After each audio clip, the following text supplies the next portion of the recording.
Last week's SmackDown was the very first WWE broadcast show under the brand new Endeavor era. The merger happened right after Monday Night Raw, pretty much I believe Tuesday or Wednesday morning. And what we got as the very first segment on SmackDown was the return of the great one himself, The Rock. Made his return to WWE on his show, the exact same show he had last appeared 4 years prior on the debut of SmackDown on Fox.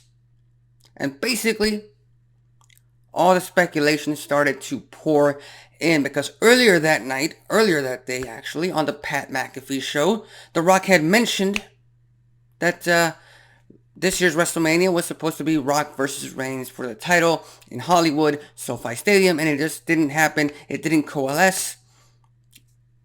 But now, it might happen down the line. He basically said that, obviously not the exact words, but with him returning to WWE this past Friday on SmackDown, speculation has started to begin. Because now all the wrestling fans out there are going crazy. Is Cody Rhodes really going to get a rematch against Roman Reigns at WrestleMania next year in Philadelphia? Or are we finally going to get Rock versus Reigns at the show of shows? Which, by the way, if this match happens, Rock versus Reigns, the only place, the only stage, the only platform, the only showcase should be the one for the Immortals, and that is, of course, WrestleMania. And there's a lot of underhanded comments out there saying this is very similar to CM Punk's situation way back in 2012 when CM Punk said that The Rock was, Dwayne Johnson was in the main event of WrestleMania and he wasn't. But here's the thing, Cody Rhodes already main evented at WrestleMania. Phil Brooks, not so much. But I digress.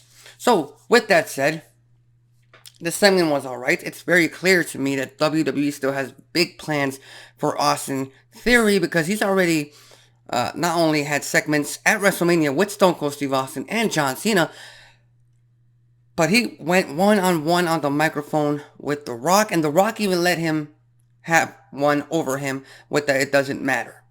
So, it's pretty clear that WWE is still going to keep pushing Austin Theory. I think he's a fantastic superstar. It's just a matter of making his promos and what he does in the ring a little bit more realistic to really get the fans back on his side. And I'm going to continue to say this until the day he finally gets over. The only reason fans don't like Austin Theory is because he's being quote unquote pushed down our throats, and he is Vince McMahon's guy. He's WWE's next chosen guy. That's the only reason they don't like him. Austin Theory is very talented. He'll get there at some point very soon. But WrestleMania is what? About 7 months away, 8 months away. That gives us time to build up to Reigns versus Rock. Now, if you ask me, you already know my thoughts on part-timers. Doesn't matter if it's The Rock, which is The Rock in 2000 is one of my favorite, if not my absolute all-time favorite superstar and acts in wrestling history. He was so entertaining back then. But today is not The Rock's time. Today is about Cody Rhodes, Kevin Owens, Sami Zayn, Seth freaking Rollins, all these stars. Even Roman Reigns, even though he's part-time, but he's earned it. He's about to hit, 4 years as champion? So, if it were up to me, I don't like part-timers. I don't like them in the main events. I don't like them as world champions. I don't like them at all.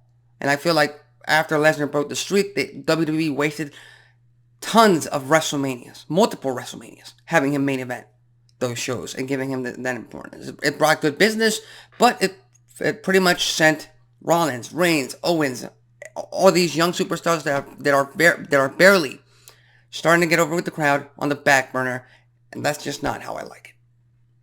So if it were up to me, Cody Rhodes gets his rematch at WrestleMania in Philadelphia. Hell, pull WrestleMania 27 again at WrestleMania 40. I'm not saying specifically have The Rock cost Reigns his match. All I'm saying, and this is the layout for the storyline. For the storyline, if you want to do it, this year's WrestleMania or at next year's WrestleMania. If it's at next year's WrestleMania, then have Reigns lose to Cody. Cody finishes his story. He becomes world champion. And that leads to Rock versus Reigns at WrestleMania 41, which I'm not sure where it's going to be. But if you want to do it at this year's WrestleMania, here's the layout of the plan. We don't see The Rock at all until the Raw before the Royal Rumble pay-per-view. But we do see Roman Reigns on WWE TV a few weeks, obviously, because he's part-time.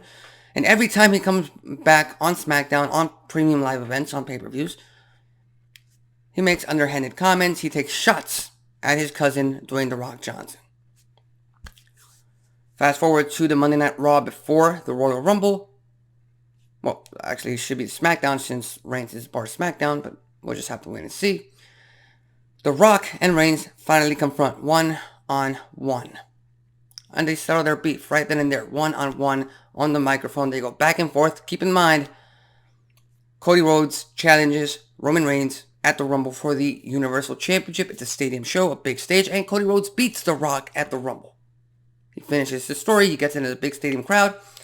And that leads us to Reigns versus Rock at WrestleMania with no championship involved. It does not need the Universal title involved because if Reigns retains, we don't need him as another year as champion. I think that might do more harm than good to WWE if he's champion for another year.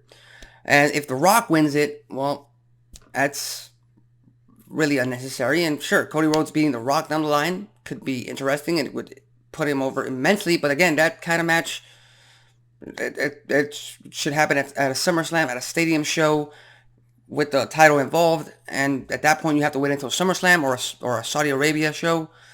I mean, it's too complicated to put the title on The Rock, even with his schedule. So again, the title doesn't need to be involved. I'm very interested in Reigns versus Rock down the line.